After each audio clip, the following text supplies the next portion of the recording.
Welcome to Personal Finance for Long-Term Investors, where we believe Benjamin Franklin's advice that an investment in knowledge pays the best interest, both in finances and in your life. Every episode teaches you personal finance and long-term investing in simple terms. Now, here's your host, Jesse Kramer.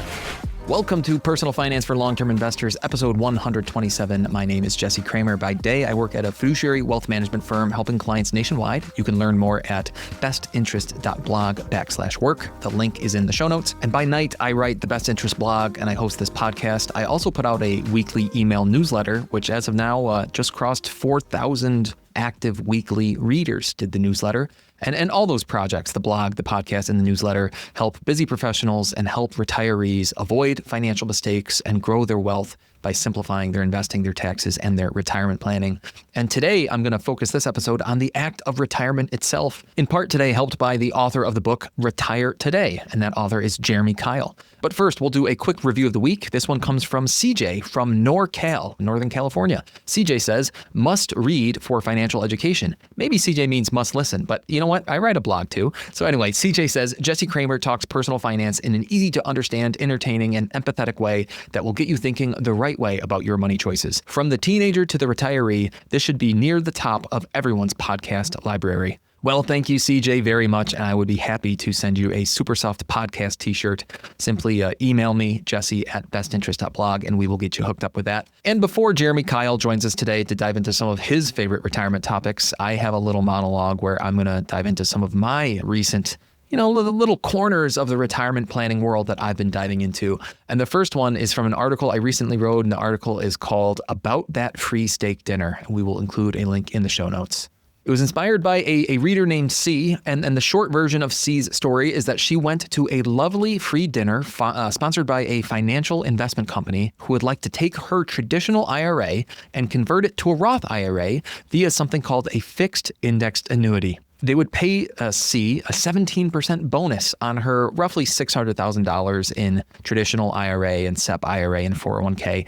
And then over the course of 10 years, they would convert that amount to Roth dollars, keeping her income low enough to not trigger any sort of IRMA increase. And that's, again, their language to her. And then as she understands it, her only risk, and this is her quoting the financial institution here, her only risk is the opportunity cost of not maximizing market gains.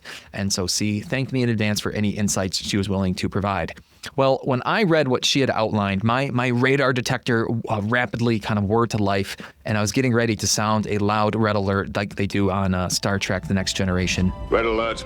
All hands stand to battle stations. So first, let's define this lackluster tool. What exactly is a fixed indexed annuity? A fixed indexed annuity, FIA, I'll just call it a fixed index annuity. It's easier than probably saying FIA, is an insurance product that promises two things. First, it promises you principal protection, that your initial investment can't lose value due to market declines. But then it also promises you some upside potential, because the returns of the annuity are tied to a market index, say like the S&P 500, but only partially tied. So here's how it typically works. The insurance company, they take your premium, your initial investment, if you will, and they invest it conservatively, mostly in bonds. Then they use some of the interest earned from the bonds to buy option products on a market index like the S&P 500. If the index goes up, you get a portion of that gain through something that's called a cap or a participation rate. If the index goes down, though, you earn zero. You don't lose money either, but you earn zero. So it kind of sounds nice, at least the way I've described it so far. There's no real downside. There is some upside. But as you might guess, and as you might know from my previous episodes and previous blog posts and everything I really do, I think there are way more reasons to dislike fixed index annuities. The first one, the very high opaque costs. The commissions paid to salespeople of these products are often in the 6 to 10% range upfront, hidden from the investor. Those costs are just baked into the product's kind of internal mechanics, resulting in, of course, a lower crediting rate and slower growth for the client.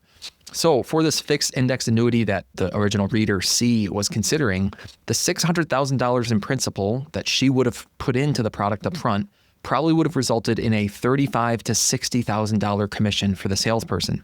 And that fact alone ought to give us some pause. It makes me think of that famous Charlie Munger quote, "Show me the incentives and I will show you the outcome." If you're going to pay someone $50,000 to sell a product, they're really going to push that product probably whether it's a good fit for you or not.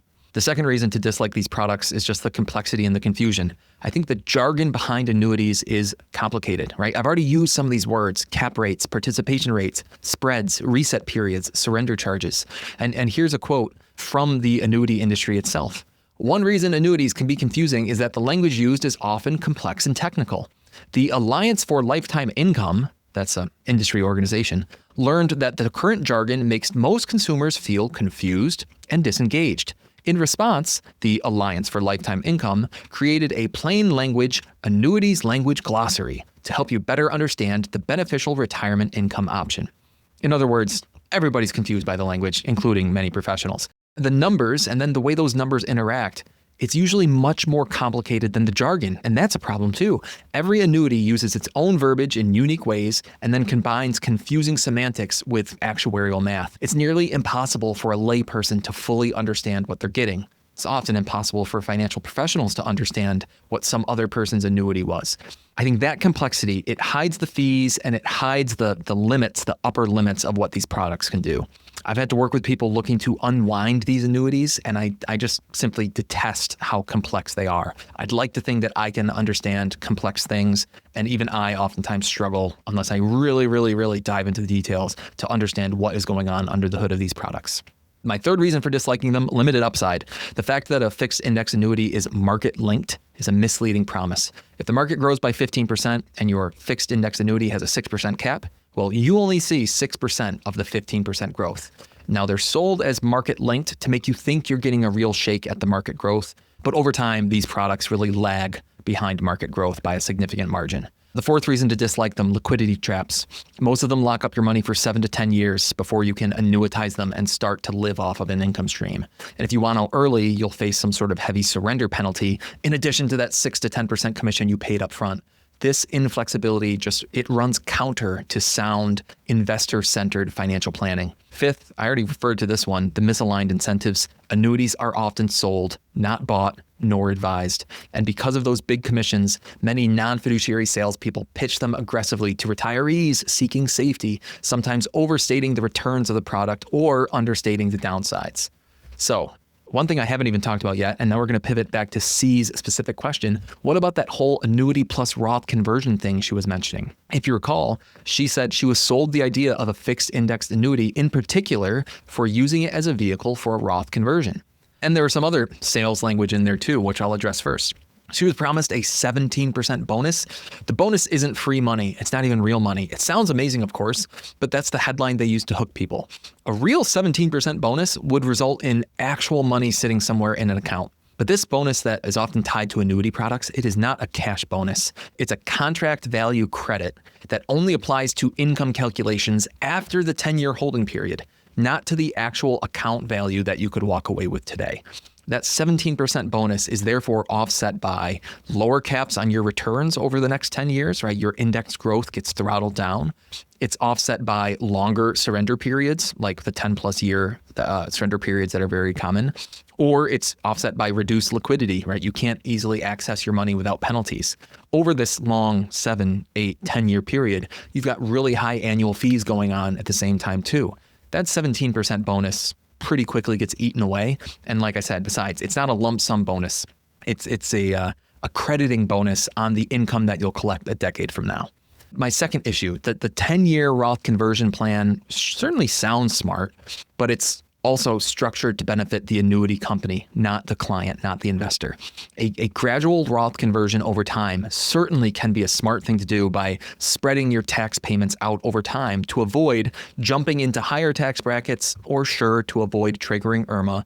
But a fixed index annuity isn't needed to do that, right? You can hold investments in a simple low-cost IRA and still control the pace of your Roth conversions every year.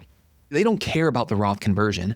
They care about locking your money into their product. That's why they suggest the 10-year timeline, right? It's a trap, just like in Star Wars. It's a trap. It's a trap that pays the agent a large commission and keeps you from easily changing course once you realize how limiting the contract is. Point number 3, and this is one thing that C wrote to me where she said, I think the only thing going on here, Jesse, the only risk is opportunity cost. And that is the sales line, but it's misleading because the real risks include liquidity risk, complexity risk, right? You may not understand how the product works until it's too late. return risk, of course, right? These fixed index annuities just lag simple 60-40 portfolios by a lot every year. And then inflation risk. The returns might not even keep up with the cost of living. And the fourth issue is the Roth angle. Again, it's a smokescreen. The sales pitch uses Roth conversions to sound like they're doing careful tax planning, but the fixed index annuity company isn't optimizing your taxes. They're selling a contract. A real tax planner could help you do the same Roth conversions without all the added cost or restrictions. So the bottom line is that you can absolutely do a multi-year Roth conversion strategy. You just don't need a fixed index annuity to do it. Adding one into your retirement often makes things worse, not better. Again, annuities are sold, they're not bought. And so for some people, that steak dinner you attended might have been the most expensive free steak dinner of your lives. I know this might sound like scary fear-mongering, and yeah, I apologize for that, but I think it would be scarier if you said yes to buying one of these products. And last, before Jeremy joins us, I'm going to read from another article, and the title of this article is pretty straightforward as to what the topic will be about. It's Are dividends and income part of my retirement withdrawal rate or my safe withdrawal rate? And again, this comes from a question from Barry. Barry said, Jesse, I'll need about $100,000 per year for my portfolio in retirement. I currently have $3 million in my retirement portfolio. It's producing about $60,000 in income and dividends per year for me, meaning I only need to sell about $40,000 net of taxes of the principal value to fund the rest of my need. And again, listeners, that's $60,000 in income and dividends and then $40,000 in actual sales of the investments. And Barry says, by my math, the $40,000 that I'll need to sell divided by the $3 million portfolio value, that's about 1.3%. In other words, his withdrawal rate is way less than the 4% rule, right? It's 1.3%, not 4%. And Barry says, am I thinking about this correctly? So we are going to answer this question. We are going to let Barry know if he's thinking about this correctly. I won't bury the lead. He's not actually thinking about it correctly. And so we'll point out why. But before answering Barry's question, we have to ensure we're all on the same playing field. So first, the 4% rule. If you're not familiar with the nitty-gritty details of the 4% rule, I've got some excellent primers that we will link in the show notes for you. Some stuff about the basics, what the 4% rule is based on, why many people are using the 4% rule wrong. We talk about, is the 4% rule too risky? We talk about all the conservatism that's built into the 4% rule and why actually, many retirees, if you look at historical back tests, could get away with 4.5%, 5%, 5.5%, 6% withdrawal rates, something like that. So I won't dive too much into that topic right now. It's just worth understanding what the 4% rule is if you're not familiar. What's more interesting, and getting really to the point of today's question, let's talk about where investment returns come from. No, this isn't the kind of question that children ask their parents and involves storks. We need to discuss where investment returns come from. Where does the growth come from if you own stocks, if you own bonds, if you own real estate, or anything else? How does that return on investment end up in your pocket? The answer, of course, is different for each investment class. But most investments provide their return to investors via two separate mechanisms. The first mechanism is that they regularly return some sort of cash flow to their investors. It could be interest from a bond, could be a dividend from a stock, which is really like profit from a stock, right? I should say interest from a bond is because you lent someone your money and now they're paying you interest. A dividend from a stock is because you own a company, that company is making profits, and they give you some of those profits as an owner. If you own real estate, you might be charging rent and you're collecting some of that rent, net of any expenses as the owner of the real estate. So the point is that investments oftentimes return cash to their owners in some way. But then the second mechanism is that the investment itself appreciates in value over time. This could be a stock, a company increasing in price over time as the underlying company grows and becomes more profitable. It could be the building you own, the real estate you own, growing in value due to capital improvements or due to increased demand in its local market.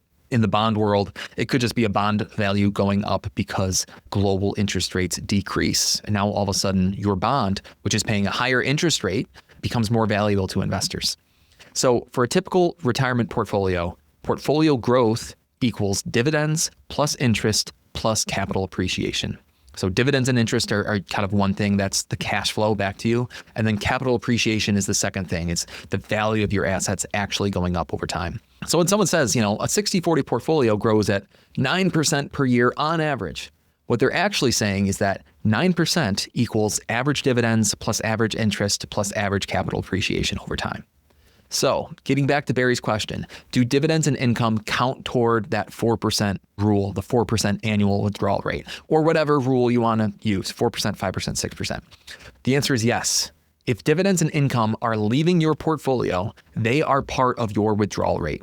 If you extract 2% of your portfolio via income and dividends, and then another 1.3% via selling assets, which is kind of what Barry outlined in his math above, then Barry's withdrawal rate is 3.3%. It's the sum of the dividends and income, which was 2%, plus 1.3%, which was selling assets for capital gains. Those dividends and income, they are not free money. Don't need to get into that topic right now. Some of you might have heard me talk about it before. You might have heard other people talk about it before, but dividends and income are not free money. They are one of the key components of your overall portfolio return. And if you weren't extracting those dollars via dividends and income, you'd reinvest them, or the companies would reinvest them on your behalf and compound those dollars over time. Believing that dividends are free is one of the biggest misconceptions in especially DIY investing. I think very few professional investors think that dividends are free. They know better, but I think there is an interesting clutch of DIY investors on the internet who are really convinced that dividends are free. Very interesting. So that really is the answer to Barry's question. You know, I know Barry was quoting the 4% rule, and as many of you know, the 4% rule, any withdrawal rule, it's just a rule of thumb. It's a starting point. It's a good way to do some back of the napkin math, but it does become pretty limited. You need to go deeper. And so Barry, I would recommend you try to do maybe a long-term cash flow model to analyze your portfolio's planned withdrawal sequence over time, including, of course, income or dividends from your taxable account. That withdrawal sequence, it's likely to be lumpy, right? It's not going to be constant. It's not going to be 3.3% every year. It'll change for sure once you start collecting Social Security. It'll change again when you hit RMD age. Some years are probably going to include Roth conversions or the realization of 0% capital gains or something like that. You should do your best to try to plan that out all ahead of time. And starting your retirement without taking that detailed step is probably a risky move. So if you haven't taken it yet, there's no better time to start than right now. Thank you very much for that question, Barry. Here's a quick ad, and then we'll get back to the show. Every January, we make the same promises: eat better, work out, read more books, and of course, something about money. You know, this year is the year I finally get my retirement plan organized. Personal financial planning is one of the most common resolutions out there. So if 2026 is a year you want real clarity, serious financial planning, a full review of your complex financial picture, or just someone to help you make good decisions with confidence, I'm currently accepting new clients. You can head to bestinterest.blog/work and fill out the short form. Let's make better finances the resolution that actually sticks this year. And with that, let's bring Jeremy Keil onto the show. Jeremy is a certified financial planner and chartered financial analyst. He works with clients from his home near Milwaukee, Wisconsin. He hosts the Mr. Retirement YouTube channel, and he hosts a podcast called Retirement Revealed. He also recently published a book called Retire Today. Jeremy, you could say, likes retirement, and I'm glad he's here to share with us today.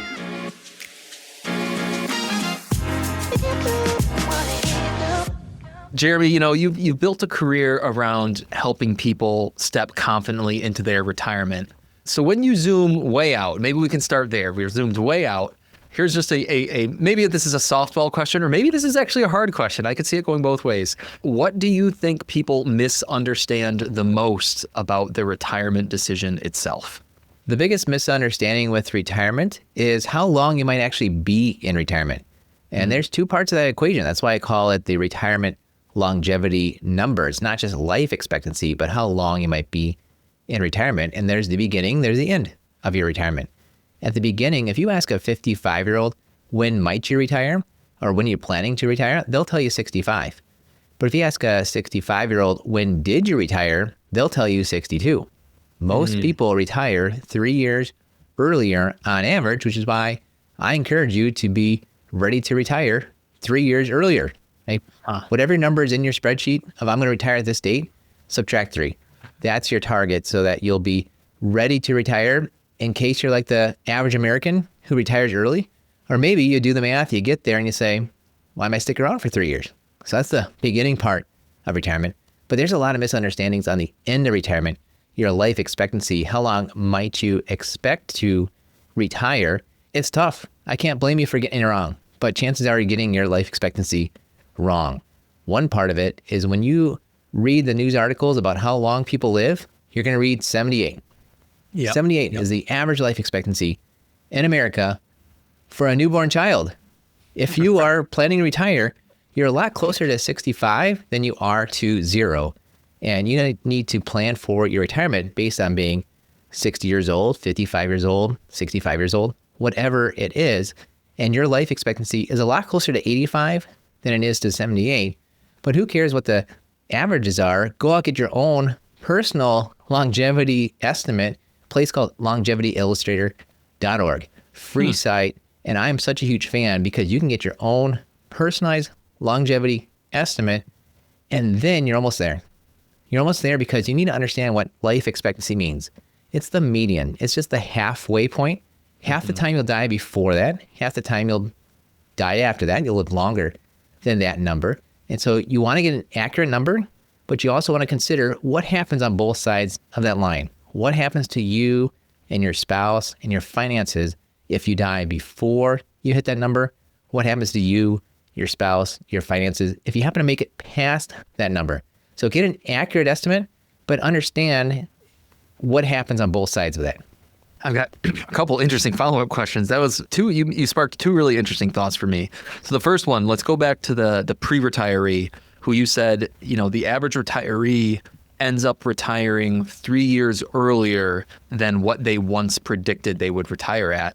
So the question that naturally came to my mind, it's kind of a two-parter, is when does that change occur? So you said, a 55-year-old will say 65, but then by the time they're 65, the answer actually ended up being 62. So it's kind of when does that change end up occurring for people? I'm putting myself in the listener's shoes right now. But then also, what are those biggest proximate causes that lead that average retiree to pull back their retirement date by 3 years? That's a great question. And I'm going to make some assumptions. I'm going to assume it's between 59 and a half and 62. At 59 and a half, you know that your IRA and 401ks are available. And that's very tempting, where you start thinking, do I really want to put up with this anymore? You can get the money out without a penalty. So that's a big trigger. 62 is another big trigger because do I want to put up with this anymore? I can just quit and get paid to not work by Social Security. So I think those two are big ages, kind of in between. That's a big turning point. So there's a bit of the retirement, I call it a retirement age trigger. Like you're retiring, you're doing something because it's just kind of a number that the government gave you or your company gave you, but there's still a trigger. And a lot of people come with that. Sometimes it's your health.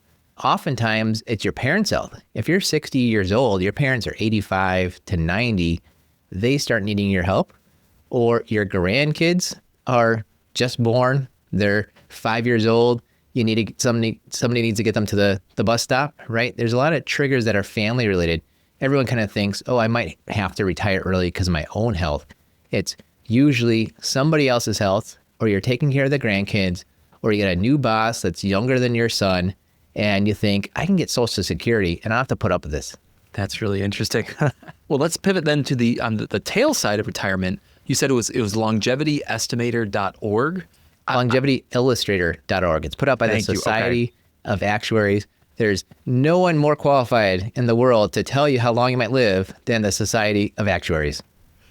That's okay. We'll make sure we include that link in the show notes. And just for the listener who maybe wants to check it out but hasn't checked it out yet, what kind of questions do they ask you? And then in your experience, I think you did a good job of explaining, they still present you with a median outcome, right? They don't have a crystal ball, but I'm really interested to understand kind of how accurate their medium projected longevity ends up being. This is the number one most important number to your retirement planning is your longevity, how long you might live. So take 5 minutes to understand it ahead of time. You're making $1 million decisions here. Learn about your longevity ahead of time. What they do, they only ask 4 questions. They ask your age, they ask your gender, they ask if you are a smoker or not a smoker, and they ask your general health. Are you average health, excellent health, or poor health? And you might think, that's it? 4? Come on. Yeah. And so I had Dale Hall, the head researcher for the Society of Actuaries on my podcast, Retire Today podcast. And I asked him that. He said, well, we need to combine being accurate with also people going through and doing it. Yeah. And how much precision do you really need? Right? If I ask you 4 questions and I get you 95% of the way there, or ask you 100 questions and you don't even bother doing it, which one's a better deal? And a lot of times, all these other factors about, family health, your own health, you have a good idea and just answer it. Am I average health? Am I excellent health? Am I poor health? That's going to get you most of the way there. And those are the most important factors: your age, your gender, are you a smoker or not, and just your overall level of health. So they get very specific just off of those, and they'll give you the median. More importantly, they'll give you the whole probabilities. A lot of people come to my office and they're asking me about Social Security and what's the break-even age and what are the odds I'll make it to the break-even age. I said, let's go here and let's find the odds that you'll make it to the break-even age. So you can go through and say, oh, the odds are 72%. So is that a number you want to make? Do you want to take those odds? Those are pretty good odds. If you walk into a casino, you will take those odds. But also, they do something called joint life expectancy. If there's two of you, it's harder for two people to die than one person to die. Or kind of the inverse of that, it's on average, if there's two of you, one of you might make it not there. You'll die below average. One of you will live longer than average. And you can't just look at your own individual life expectancy. You've got to look at the life expectancy of the couple. You got to look at the life expectancy of the person that's likely to make it above average. So it's that joint life expectancy is a huge thing to look at when you're a couple. Yeah, totally agree with that. That's really interesting. The four questions are really powerful. And I think it illustrates to me, for example, I know the one question was about smoking. I know if that's one of their top four questions, obviously that smoking, that binary option must have a really large influence in the outcome of how long you live. And the other thing you made me think of, Jeremy, is that quite understandably, I think we have a hard time with what I would call conditional probabilities. And you brought it up earlier. I liked your example with, you look it up in the newspaper, you see an article, the average person lives to 78. Right, that's the average newborn. But once you're already listening to this podcast today and you're 55, the question should be, what's the average age that you live to, conditional upon the fact that you're already 55 years old? Maybe I'm phrasing that in a way that a statistician wouldn't appreciate. But the point is that all these probabilities that retirees have to deal with, you've already avoided some of the negative outcomes. So it's really, how long will you live conditional upon the fact that you're not a smoker, that you happen to be a woman, that you're already 58 years old and you're in great health. That is a really important and fundamentally different question than just how long does the average person live. So I really like the fact, and I think that's a really unique take that you have. It's kind of simple in a way, like once you hear it, but right, I think there's so many voices in this space that simply are not asking that fundamental basic question. And it takes you 5 minutes to get there. And speaking of probabilities, here's another thing that people get wrong with life expectancy. They talk about their own life expectancy as if it's their death certainty. Like people don't say, I might live to 80, or I've got a 50% odds of getting to age 82. They say, I'm going to die at 80. I won't make it into my 70s. No, that's not correct. I'm a math guy. I like looking at stuff. I looked at another math longevity table. It's from the Social Security Administration. Nobody else in America knows more about Americans dying and living than Social Security because they're paying out or not paying you out. Right. And if you look at their chart and you're 55, 60, 65 years old, whatever the number is, and you look at your life expectancy. I'm 62 years old. My life expectancy is 87. And the odds that you actually die at 87, 4%. 4%. You have less than 4% chance of actually dying at your life expectancy. You have a near certainty of not dying at your life expectancy. So get the number correct and then think about what is the near certainty that I won't actually live to that number and make your decisions based on that. That's so funny. That's so interesting. Well, I guess speaking of those conditional decisions, Jeremy, and you already did mention Social Security. I really liked your take on the spousal decision about, or maybe the fact that, one spouse is likely at least one spouse is going to live a long time. That might play into the Social Security decision at all, but I don't want to lead the witness here. I mean, what is your take on Social Security claiming strategies, for lack of a better term? Yeah, so two parts of Social Security is one, you ought to learn the math and actually do the math. And when you look at Social Security, especially if there's two of you, your benefits grow by roughly 8% per year by waiting. But if there's two of you, one of your numbers is bigger. And 8% on a bigger number is a bigger number. Your default thought is you probably want to take that bigger number and wait a little bit longer than you expected. And you probably want to take that smaller benefit and maybe take it a little bit earlier than you expected because it matters a little bit less. It's a smaller number. And the rules of Social Security, the survivorship is going to show up to be the higher number. the survivorship option, if there's two Social Securities, one of them is going to go away. It's that smaller one. So you got a smaller number that doesn't grow as much, that doesn't last as long. Feel okay taking that a little bit earlier than perhaps you wanted or planned to. But then the bigger one is a bigger number and it's a bigger deal for a longer time. Probably wait a little bit longer on there. So that's kind of just a quick thought on it. But if you want one thing to say, how should I approach and make my Social Security decision? Forget the probabilities I talked about earlier. Forget about the break-even calculator that you already have in your spreadsheet right now. I want you to think of Social Security in terms of its official name. The official name for Social Security is the Old Age Survivor Insurance Program. It's there to help you in your old age. It's there to help your survivor. It's there to be insurance in case you live longer than you expected, or inflation came in higher than expected, or your market returns weren't as much as expected. So when you're looking at your Social Security and thinking of it, of how does this help me in my old age? How does this help my survivor? How does this help the insurance aspect of my retirement and things in case things don't go as well? That's how you approach Social Security. Got it. And that makes sense. And going back to the spousal decision making, just to make sure that I'm following along and the listeners are following along, the way I've heard it described before, let's think of this imaginary couple with two different benefits, one larger benefit, one smaller benefit. I think the way I've heard it described is, you know that when the first spouse dies, no matter what, the smaller benefit is going to drop away and the larger benefit is going to continue on with the surviving spouse. And it really doesn't matter. It's either the larger spouse dies first and the smaller spouse inherits that survivor benefit, or the smaller spouse dies first and the larger spouse now continues that. So you just know either way, the larger benefit is going to outlive the smaller benefit, and you'd rather just wait to let the larger benefit grow and grow and grow a little bit extra. I mean, is that the underlying logic? That's exactly it. You should become a financial advisor, Jesse. Right. I should start a podcast. Well, I mean, thinking about the way that these different, we've talked about Social Security, but we know there are all these different aspects of retirement planning, and holistic planning, I've found, can feel overwhelming to people. There are tax consideration, there's income planning in retirement. How should that affect my portfolio? Do I need to think about estate planning? And sometimes in the early conversations with people, it's almost like, I know I've got 8 different things I ought to be concerned about. I don't know which one I should start with. So how do you tend to sequence your conversations so that your clients or just people that you're talking to don't feel totally overwhelmed and they have a specific order to approach these retirement planning problems? Yeah, that's exactly it. You want to take a comprehensive look at your finances. You want somebody that takes a comprehensive look at your finances, but you want to do it in the right order.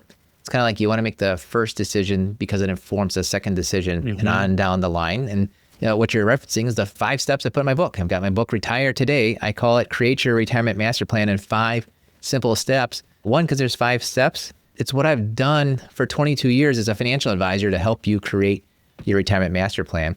But the order I take them in, you might be surprised. A lot of people start with an order way down the line, in my opinion. The first thing I think you ought to do when you're looking at your retirement is figure out how much is it you're going to spend in retirement, which is a bit of how much, like what am I going to spend every month or every year, but it's also how long that we have already talked about.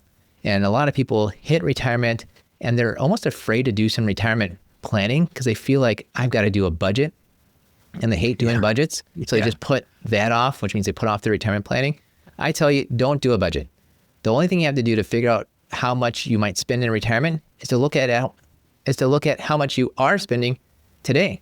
And the easiest way to do that is look at your paycheck. Whatever shows up in your take-home pay into your checking account, usually what goes into your checking gets spent. You might make $150,000 for your salary, but if it's only $3,000 every paycheck times 26 paychecks, it's $78,000 a year that you're spending on what I call your lifestyle spending amount, because it's coming in and you're spending that money on whatever it is you do. And that's great. Go do what you want to do.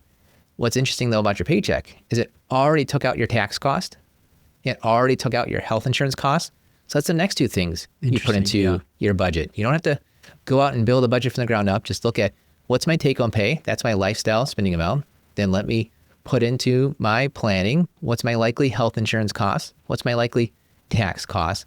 you've taken care of most of it just right there. That's the first step, is to look at the spending, not let me look at the investments. That's on down the line.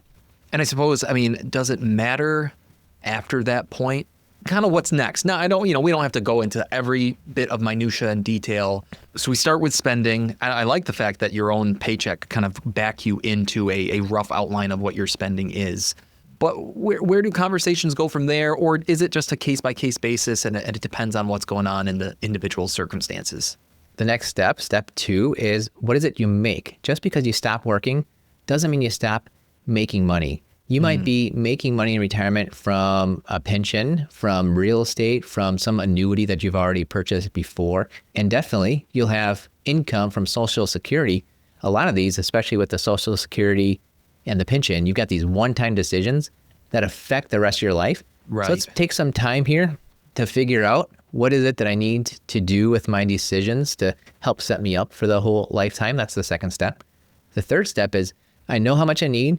I know what's coming in from the consistent lifetime income. How do I keep more of my money? Step 3 is keep. How do I project out and plan for the times that I have a lower tax situation and the times I have a higher tax situation? And the way to do tax planning in retirement is to kind of even those out.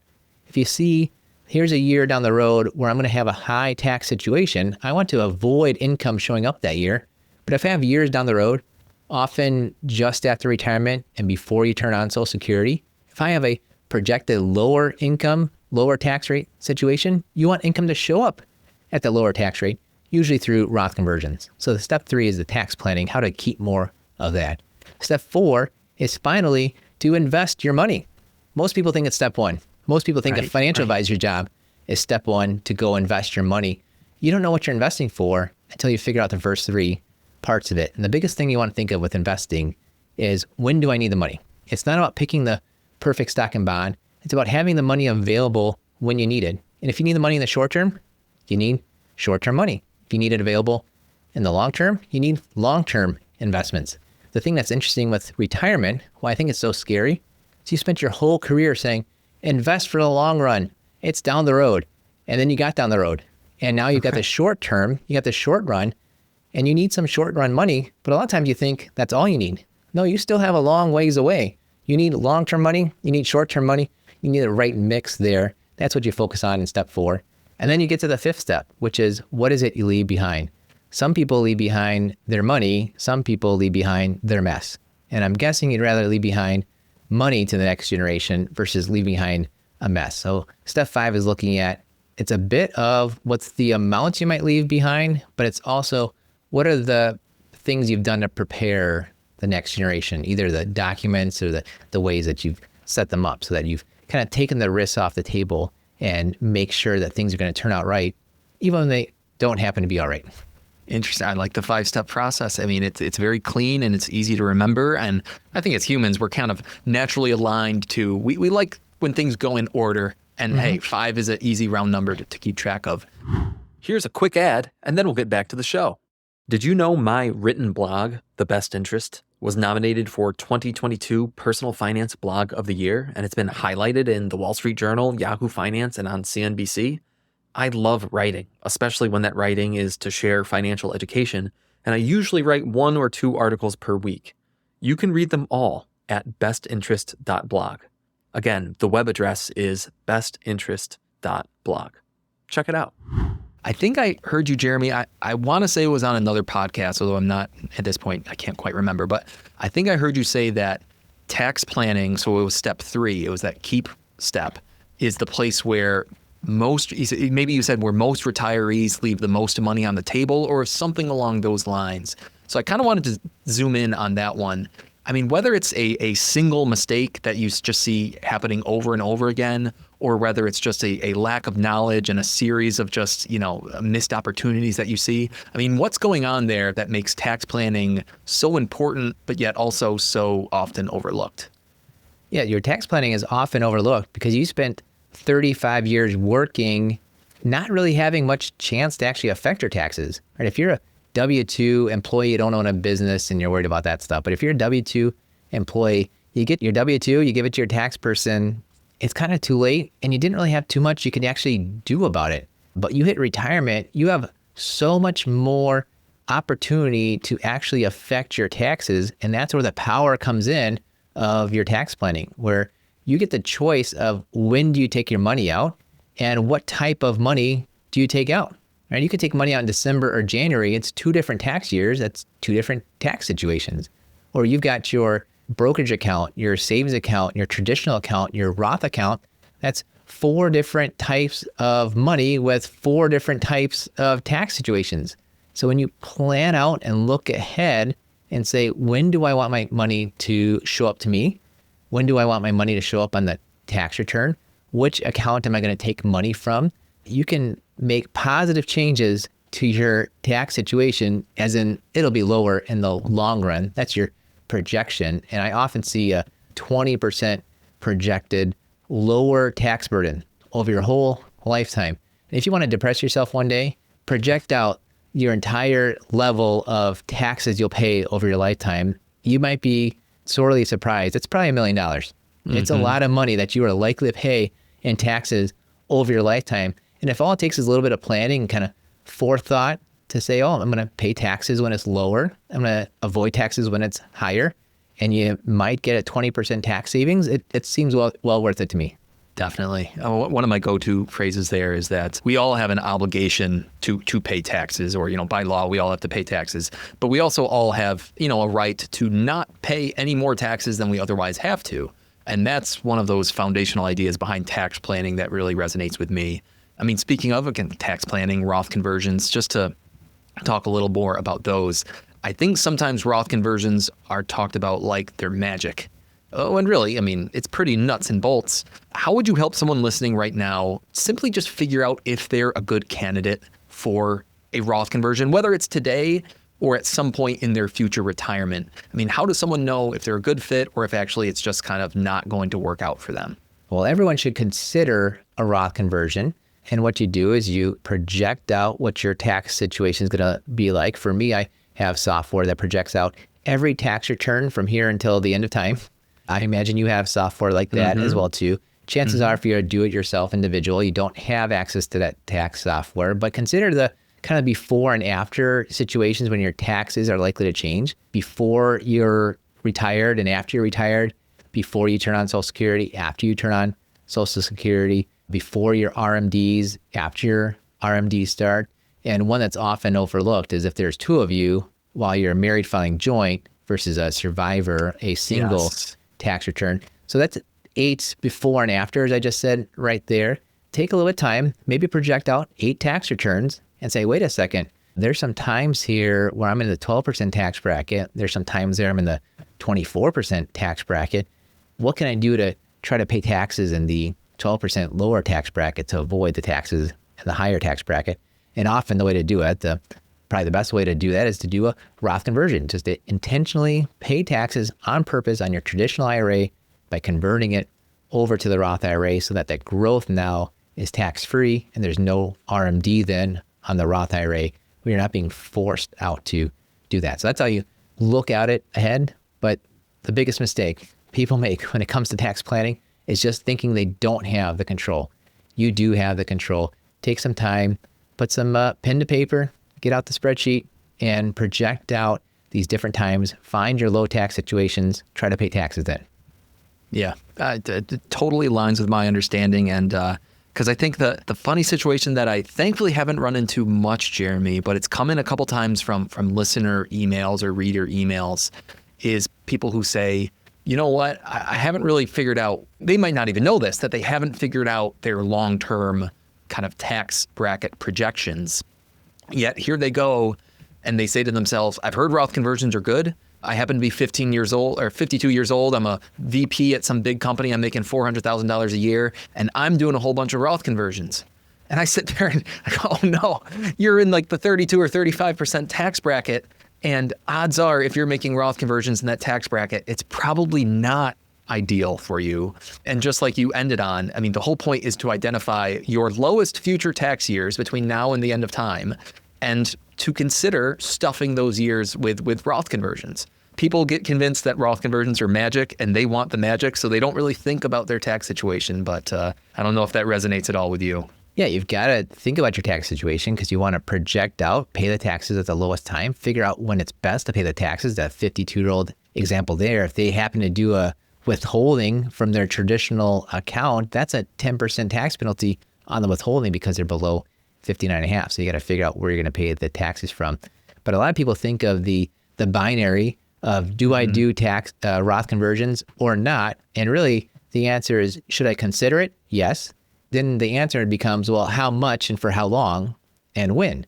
And so I had a couple came into my office a few years back and they kept getting hammered with the IRMA, the Medicare extra taxes. And so I projected things out and said, well, with your required minimum distribution levels, you're just hitting this one level just over and over again. But if you happen to use up the entire 24% tax bracket, you will jump to the next Medicare cost. It's going to cost you extra Medicare for a couple years. You're going to pay the taxes now at 24%.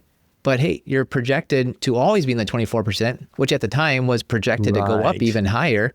And so we did the math and said, if you just happen to take this, it was a $600,000 account. If you convert it over the next 3 years, $200,000 per year, you'll save in the long run. It made a lot of sense. This was late in the year, December. I helped them do the Roth conversion. I said, we'll do the next one in January, right? And only 4 weeks later. So I called her and said, it's time to do the second of the 3. And she said, don't worry about it. No need. It's already been done. So what do you mean? Our plan was to do 3 years in a row. She said, yeah, but you said it was a good idea. So I just did the whole thing. I figured just rip the Band-Aid off. It's not going to matter anyways. No. And by then it was too late. And I said, well, all right, well, thanks for letting me know. And I thought, I wonder how much it did matter to her because she did not stay in the 24% tax bracket for 3 years. She jumped into the 32% tax bracket and then the 35% tax bracket for that particular year. I did the math. It was $23,000 of extra taxes because she said, it doesn't matter. Let me just take care of all of it. She followed what you said. A lot of people think the Roth conversion is a magic pill. You got to plan some things out ahead of time. Yeah, that's a very painful way to rip off the Band-Aid, $23,000 worth of tax pain. Extra taxes. Yes, exactly. Right. Extra taxes. Well, let's pivot. I've got an interesting kind of emotional question for you. Again, I think that from my vantage point, there are some big emotional hurdles that people face, especially in either the last 2 years leading into retirement or sometimes the first few years at the start of retirement. So I'm just wondering, in your experience, what are some of those really notable emotional hurdles that stick out to you that people face in that retirement transition phase? Yeah, I'd say there's 2 emotional hurdles I see in there. One is people think, have I done enough? Like, am I really going to be okay? You know, I've never done this before. A lot of people say to me, I don't know what I don't know. Like, I'd hate to retire and then realize I made a mistake and it's too late to fix it. So that's why let me guide you through the process that I've guided hundreds of people before. So you feel a lot more confident in your money when you know more about your money. And that extra confidence actually helps you make better money decisions itself. So you want to have a process. That's a mistake, an emotional, right? There's a lot to worry about if you don't know what to do. But if you know what to do, addressing each worry along the way. The other thing people are concerned about is I've spent 35 years saving into my account statements. I've spent 35 years adding to them. How am I supposed to start taking the money out? I'm a saver and that's a good thing. And you want me to become a spender and that's absolutely evil? So there's this huge identity people put into their minds about I am a saver and I cannot become a spender. And my encouragement there is you're not a saver. You're not currently a saver. You started out planning. You're a planner. You've been planning towards retirement. The tool, the tactic you were using was saving, but you're still a planner. And now it's time to use the next tool, which is spending.